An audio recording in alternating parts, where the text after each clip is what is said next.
رمضان المبارک تو ہم بھی گزار رہے ہیں اور رمضان المبارک اہل غزہ بھی گزار رہے ہیں.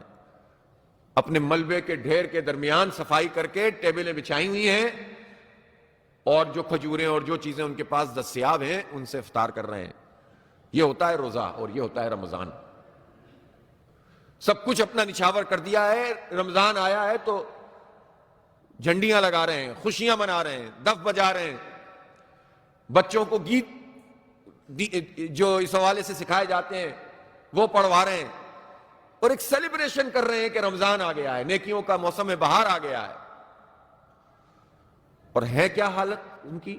23-24 لاکھ کی تعداد میں لوگ کہ جنہیں گھروں سے بے گھر کر دیا گیا, اور جس دن سیز فائر ہوا سب نے مارچ کرنا شروع کر دیا, اپنے ملبے کے ڈھیروں پہ جا کر بیٹھ گئے ہیں. جتنی صفائی کر سکتے ہیں اپنے ہاتھوں سے وہ کر رہے ہیں.